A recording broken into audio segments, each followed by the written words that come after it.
नमस्कार मित्र हो, मी संजय सोनवणी. आपण ऐकतच असाल सातत्याने वैदिक लोक किंवा संघी लोक कशा थापा मारत असतात. आताच एक थाप पुन्हा एकदा प्रचलित आहे, जी शेकडो वर्ष हजारो वर्ष प्रचलित होती. ती थाप म्हणजे संस्कृत भाषा. ही मूळची भाषा आहे, तिची अत्यंत पुरातन आहे. 7,000 वर्ष जुनी आहे, कोणी म्हणतं 25,000 वर्ष जुनी आहे. देवभाषा आहे, देववाणी आहे आणि त्या भाषेतनं सर्व इतर भाषांचा जन्म झालेला आहे. एवढं धादांत खोटं जगात कोणी कोणाला सांगितलं नसेल किंवा करावी वाटते असं हे खोटं आहे, कारण याला एकही पुरावा अस्तित्वात नाही. जो पुरावा आहे, ज्याला आपण निर्विवाद पुरावा म्हणू शकतो, तो आहे इसवी सन 165चा. तो म्हणजे राजा रुद्रदामन या शक नृपतीचा शिलालेख. आणि तो शिलालेख संस्कृतमध्ये आहे. तोही पाणिनियन संस्कृतमध्ये नाही. त्यामुळे पाणिनियन संस्कृतमध्ये नसल्यामुळं पाणिनी इसवी सन पूर्व 8व्या शतकात झाला हे म्हणणं सुद्धा खोटं ठरतं. आणि मी ते सिद्ध करून दाखवलेले अनेक लेखांमध्ये आणि माझ्या प्राकृत आणि पाली भाषांचा इतिहास या पुस्तकामध्ये सुद्धा. आताच आपल्या चॅनलवर कॉमेंटमध्ये एका अशाच विद्वान लिहिले की 7,000 वर्ष जुनी संस्कृत आहे.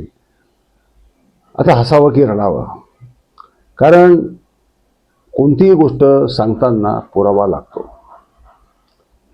हे असं म्हणतात की सम्राट अशोकाने बुद्ध धर्म स्वीकारल्यामुळे, बौद्ध धर्माची लाट आल्यामुळे सर्वत्र प्राकृत भाषांचं उसळलं, त्यामुळे संस्कृत भाषेचा पुरावा मिळत नाही असं ते म्हणतात. विनोदाची गोष्ट अशी आहे की स्वतः सम्राट अशोकाने आपल्या शिलालेखामध्ये ब्राह्मण श्रमणाचा मी बरोबरीने आदर करतो अशा स्वरूपाने अनेक शिलालेखांमध्ये लिहिलेलं आहे. जो माणूस ब्राह्मणांचाच अनादर करत नाही, तो माणूस त्यांच्या भाषेचा अनादर करेल असं यांना वाटतंच कसं? भाषेचा प्रश्न नाही. अशोकाचे शिलालेख जे आहे ते त्या त्या भागातल्या प्राकृतमध्ये आहे, म्हणजे सगळे पाली भाषेत नाही आहेत. हे पण आपण लक्षात घेतलं पाहिजे. शृंग घराणं हे वैदिक संस्कृतीचं उद्धार करणारं घराणं होतं. त्यांनी बृहद्रथाला म्हणजे शेवटच्या मौर्य सम्राटाचा खून केला आणि स्वतःचं राज्य वसवलं असं मानलं जातं. आणि त्याच्या काळामध्ये वैदिक धर्माचा प्रचंड उत्कर्ष होऊ लागला असंही म्हटलं जातं. म्हणायला काय तुम्ही काही म्हणू शकता, परंतु वस्तुस्थिती अशी आहे की स्वतः पुष्यमित्राने जेवढी नाणी पाडली त्या नाण्यांवर सुद्धा संस्कृत भाषेचं नामो निशाण सुद्धा नाही. सारी नाणी प्राकृतात आहेत. त्याचं नाव अग्निमित्र असंच ते येतं, पुष्यमित्र असंच येतं. त्याचा नातू अग्निमित्र, त्याचं नाव अग्निमित्र असंच येतं. किंबहुना त्याच्या एका सामंताने शिलालेख, अयोध्या शिलालेख त्याला म्हणतात, तो जो खोदलाय तो सुद्धा प्राकृत भाषेमध्ये आहे. यज्ञ केल्याची उदाहरणं आहेत त्याच्यामध्ये 2 यज्ञांची, परंतु ते सुद्धा प्राकृतात आहे. फार कशाला नाणेघाट शिलालेख जो सांगतो की नागनिका देवीने अनेक यज्ञ केले, शौतविधी केले असं सांगितलं जातं. त्या अर्थात विधी केले हेच खोटी गोष्ट, पण तो भाग आपल्या चर्चेचा नाही. भाग असा आहे की तो शिलालेख आहे प्राकृतात. आणि सातवाहन आणि पश्चिमी क्षत्र या पुस्तकात स्वतः विवा मराशी आश्चर्य व्यक्त करतात की श्रौत यज्ञांचं वर्णन करणारे लेख प्राकृतात कसे.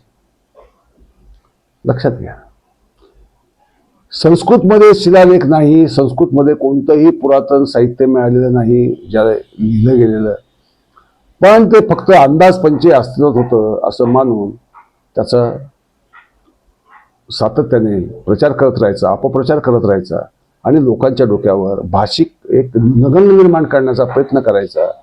हे कार्य या वैदिकांनी खूप केलं. भारतामध्ये त्यांचं वर्चस्व वाढण्याचं जे अनेक कारण आहे त्याच्यामध्ये भाषिक वर्चस्व हे सुद्धा कारण आहे. माधव देशपांडे स्वतः वैदिक, पण त्यांनी सुद्धा प्राकृत भाषेविषयी लिहिताना किंवा संस्कृत आणि प्राकृतची तुलना करताना हेच लिहिलं की संस्कृत भाषा ही उशिरा उदयाला आली. त्यानंतर त्या भाषेमध्ये ब्राह्मणांच्या स्त्रियाही बोलत नसत, त्यांना बोलायला परवानगी, स्त्रियांनाही बोलायची परवानगी होती, ब्राह्मण स्त्रियांना सुद्धा. त्यामुळे संस्कृत ही मातृभाषा कोणाचीच नव्हती. संस्कृत ही मातृभाषाच नव्हती. अलीकडेच कोणीतरी BJPचे मोठे नेते म्हणाले की संस्कृत ही एक, आणि मोहन भागवतच म्हणाले की संस्कृत सर्वसामान्यांची बोलीचालीची भाषा होती. आता भागवतांना हे कुठं स्वप्न पडलं, कसला अभ्यास न करता, काही माहीत नसताना धादांत खोटं कसं रेटून सांगायचं याच्यामध्ये लोक बसतात आहेत. परंतु ते जेव्हा संस्कृतीविषयी बोलत असतात आणि त्यातून जे खोटं प्रचार करत असतात, त्यातून जे काही समाजावर, संस्कृतीवर, समाज संस्कृतीवर जो विपरीत परिणाम होतो त्याच्याकडे मात्र त्यांचं लक्ष नसतं. स्त्रियांना संस्कृत बोलायची परवानगी नव्हती, मग मुलांची भाषा संस्कृत मातृभाषा कशी असू शकेल हे स्वतः माधव देशपांडे अत्यंत अभ्यासपूर्ण पुराव्याविषयी लिहितात. त्यामुळे संस्कृतचा प्रश्न येत नाही. संस्कृत भाषेचा मुळात उदय, विकास कसा झाला याचा इतिहास फार रंजक आहे मित्रांनो. तो थोडक्यात तुम्हाला सांगतो. प्राकृत भाषांमधनं भगवान बुद्धांनी कच्छायनाला, त्यांच्या शिष्याला आदेश देऊन त्याचं व्याकरण लिहून घेतलं आणि पाली भाषा त्या व्याकरणातनं तयार झाली. आणि पाली मधूनच नंतर संस्कृत विकसित झाली. हा असा क्रम आहे. प्राकृत, नंतर पाली, नंतर तिसरी येते संस्कृत. त्यामुळे संस्कृत आणि पालीमध्ये जास्त साम्य दिसतात आपल्याला. कोणतीही प्राकृत भाषा आणि संस्कृत भाषेच्या साम्यापेक्षा प्राकृत, पाली आणि संस्कृत भाषेमध्ये जास्त साम्य दिसतं. कारण ती पाली भाषेलाच पुन्हा ध्वनी बदल करून, व्याकरण बदल करून तिला त्यांनी पुढे विकसित केलं. हा विकास कसा झाला? हा विकासाचा इतिहास फार इंटरेस्टिंग आहे. जे बौद्ध भिक्षू मध्य आशियात गेले किंवा भारताच्या अन्यतर भागात गेले, त्यांनी एका विशिष्ट भाषेला जन्म द्यायला सुरुवात केली.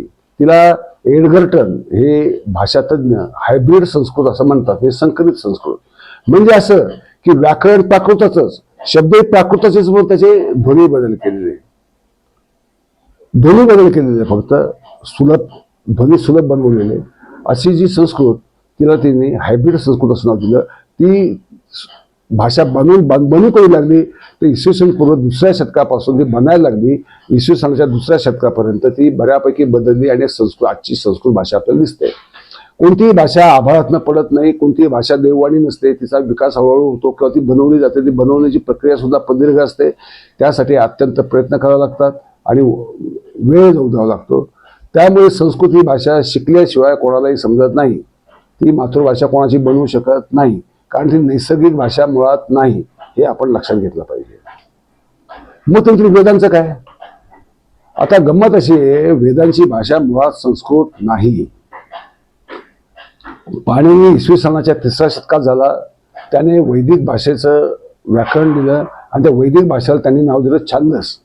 आणि जी लौकिकातली भाषा होती त्याला फक्त भाषा म्हणतो, त्यालाही संस्कृत हेही नाव देत नाही आणि वैदिक भाषेलाही कोणतंही नाव नव्हतं. त्याला तो छांदस असं म्हणतो, कारण वेद हे छंदांमध्ये दिले गेलेले होते.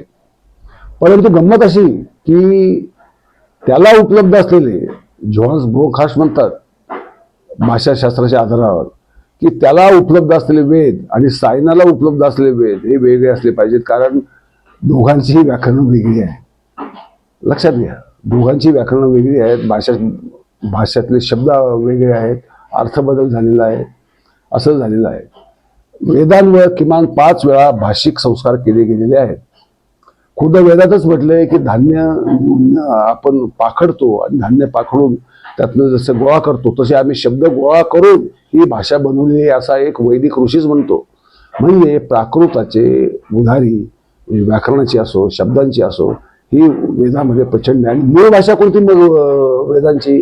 तर ती भाषा आहे पारशी भाषा, पर्शियन भाषा किंवा या ओल्ड पर्शियन असं आपण भाषाशास्त्रदृष्ट्या नाव देतो. म्हणजे गाथातली जी भाषा आहे, झरथुष्ट्राने ज्या गाथा रचल्या त्या गाथांची जी भाषा आहे ती भाषा ही मूळची वेदाची भाषा होती. म्हणजे वेद हे पर्शियन भाषेत मुळात लिहिले गेले. भारतात हे वैदिक लोक आल्यानंतर इथल्या लोक काही पिढ्यानंतर समान अवघड झालं, कारण मूळ भाषेशी संपर्क तुटलेला होता. त्यामुळे त्यांनी प्राकृत भाषेतले शब्द उधार घेतले, उसने घेतले आणि इथल्या लोकांना समजावं या दृष्टीने त्यात भाषिक बदल केले, छंदात बदल केले आणि पूर्ण त्याची रचनाच ऋग्वेदाची बदलून टाकली. म्हणजे पहिलं मंडल ते 10वं मंडल हे असा क्रम नाही. पहिलं मंडल पहिलं निर्माण झालं, मग दुसरं झालं, मग तिसरं झालं, असा तो नाहीये. खरं म्हणजे 7वं मंडल सगळ्यात आधी निर्माण झालं, नंतर 3रं मंडल निर्माण झालंय आणि 10वं मंडल हे खरोखरच शेवटी. आणि पहिलं मंडल जे आहे, ज्याला सोममंडलही असं म्हणतात, ते सगळ्यात शेवटी निर्माण झालेलं आहे. आणि हे वेद यांनी पाठांतराने जसेच्या तसे ठेवले. वेद अपौरुषेय आहेत, वेद हे ईश्वर निर्मित आहेत का ब्रह्मदेव निर्मित आहेत, असा जो प्रचार करून वेदांचं महात्म्य वाढवलं त्याला सीमा नाही. वेद हे लोकांना समजायला पुढे अजून अवघड होत गेलं. वैदिकांनाच वेद समजेना झाले. ते पाठांतर करायचे, रटंती करायचे, परंतु त्याचा अर्थ कुठं समजतोय? आणि अर्थ न समजता जी रट लावली जाते त्या रटला काही अर्थ नसतो.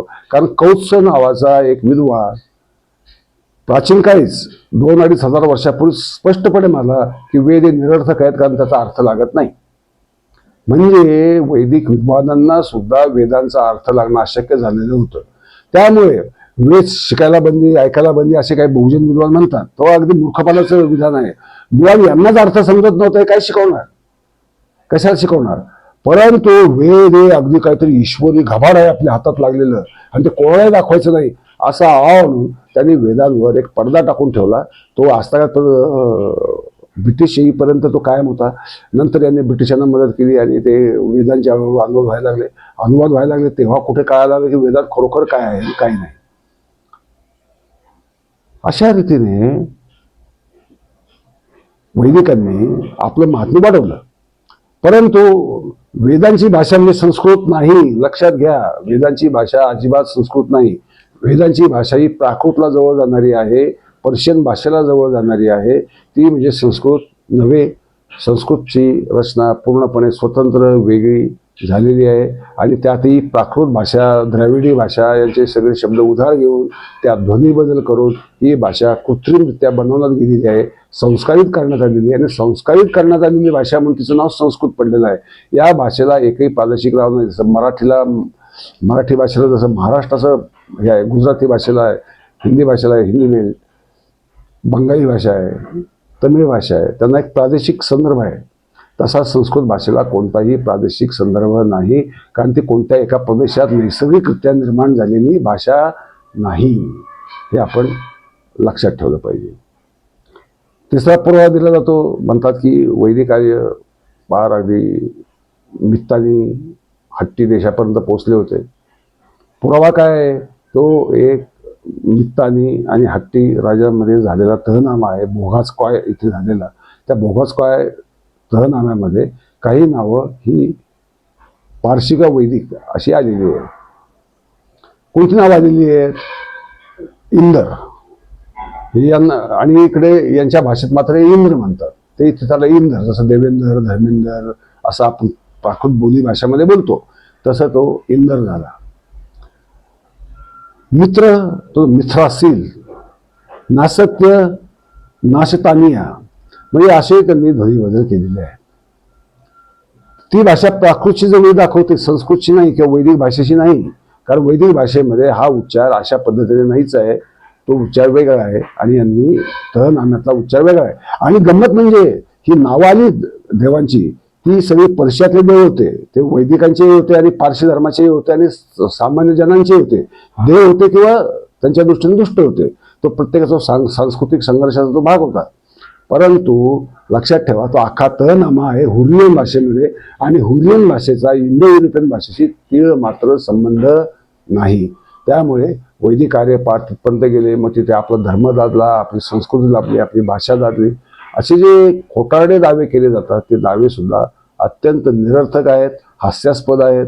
आणि खरं तर सर्व लोकांनी या भाषिक वर्चस्ववादापासून सावध व्हायला पाहिजे आणि ठासून सांगायला पाहिजे की आमची भाषा हीच मूळची आहे, हीच ओरिजिनल आहे आणि संस्कृत भाषा आमच्या भाषातनं ती निर्माण झालेली भाषा आहे, ती दुय्यम भाषा आहे, तिला काही महत्त्वाचं कारण नाही. संस्कृत भाषा म्हणून ती निश्चित चांगली आहे, कारण ती संस्कार करून बनवलेली आहे.